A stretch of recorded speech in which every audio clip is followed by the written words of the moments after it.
joining us right now, Dr. Portia Locketts, on a Wellness Wednesday.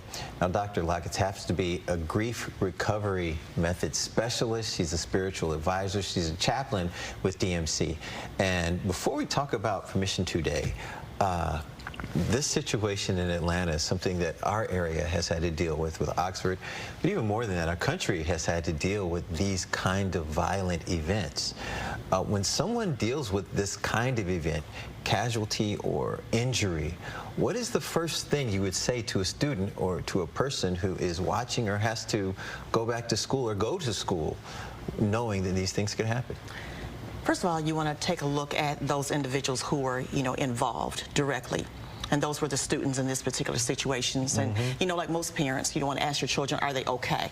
And most of the time, the children are going to say, I'm okay. But you want to make sure that you watch them with intention, making sure that if you see any abnormal behaviors, such as not being able to sleep, their sleeping behaviors are different, their eating behaviors are different, they just seem a little, withdrawn. These are signs that something is not right. So you want to make sure that you get these individuals, even if it's the teachers, staff that work at the schools, get them into therapy or some type of support group, letting them know that you're not alone and we're here to support you. For parents that are at home watching this, is this something that you talk to your child about, or is this something you keep away from your child? Meaning, this just happened today in a school in Atlanta. We have multiple people, have family in Atlanta.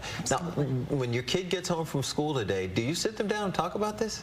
Absolutely. You want to have that conversation because guess what? They probably already know about it because most of the students, most of the children are on social media. So they see the pop-ups happening all the time. So when your child comes home, you want to, first of all, you want to embrace them with a hug. Some type of affection, letting them know that you're in a safe space. And here's let's sit down and have a conversation, about this matter, because it could happen to any one of us at any given time. It's never too soon to talk about this. Now, this just so happens you were coming in today, and that this incident happened in our country today. So I want to shift gears and also talk about why you came here. You have a charity that's been going on for 2 years now, second anniversary coming up this weekend. You must be very excited for that, but even more excited to be able to offer people a kind of counseling that a lot of people need right now, which is grief counseling. Absolutely. The Azell Benet Lockett Foundation, which started after my son was murdered on the streets of Atlanta. I mean, what a coincidence today, right?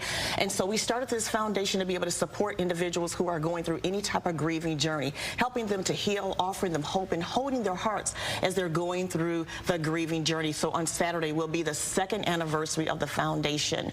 And so we are inviting people to be able to come out and celebrate with us. It's not something that you want to celebrate the loss of something, but we're celebrating the fact that we've been able to help individuals with their grieving journey by way of providing resources such as therapy and counseling, helping to underwrite the cost of funeral services when someone does not have a life insurance policy, or someone may call us and say, you know what, I've been diagnosed with a chronic illness and I need support in order to pay my bills. So there's so many different components of what the foundation is all about. And so we're just glad that we were chosen, I would just say, by the higher power, our creator, to be able to take what the enemy meant for bad and turn it around into something good. And so I'm excited about it, that people are finding out about it, and we've been able to help hundreds of individuals in the Detroit metropolitan area as they were maneuvering through their grieving journey.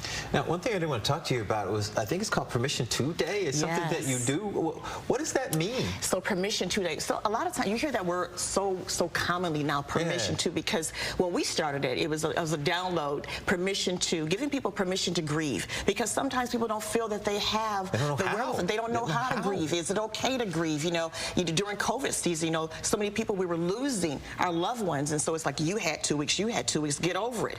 Some people feel like, it's been 5 years, can I still grieve the loss of someone? And then we move right into permission to heal. What does that healing journey look like as you're going through that journey? It could be counseling, it could be therapy, it could be a group of people. Then we move right into permission to live and laugh, because sometimes when we're grieving, we forget that we can still laugh laughter is very healthy. And then moving forward, and how do we heal? How do we move forward? And how do we celebrate? And how do we love again? Because sometimes we fall out of love with ourselves. You know, especially if we have been in a relationship, we fall out of love with ourselves. And we have to fall back in love with other people and love those people who are around us that want to pour love into us. So that's what Permission Day is all about. Well, I love everything you do, and I love it when you stop by here. I wish the circumstances were different with what's happening out of Atlanta, but wow. Yeah, all I can say is wow. One more question. This may be a self-serving question. When talking about this, what things should I keep in mind when I'm talking about a story with this kind of magnitude? Be very sensitive, because you never know who you're talking to. You know, people are on different levels. People grieve on different levels. People receive information on different levels. So just be very kind, be compassionate, be empathetic. If you could put yourself in that person or that family space, what would it feel like? And just talk to those individuals like you were having a conversation. We're family, right? You know? And so just talk to me and ask me, you know, so Portia, how are you today? These are some things, and give them resources and tools that they can utilize. Give them books to be able to read. And just give them hugs, lots of affection. People need to be loved. People need to feel love. If we had more love in this world, we wouldn't be having things like this happen today. I did not know about your son in Atlanta. I knew he was gunned down. I did not know it was Atlanta. So we appreciate you, and I'm sending love to you as well today. Thank you so much. Thank you. We appreciate you guys sticking with us. If you want more information on how Dr. Portia could help you as well, head to our website, fox2detroit.com. We have a link to everything Dr. Portia there. We'll keep you updated on that breaking story as well when we return.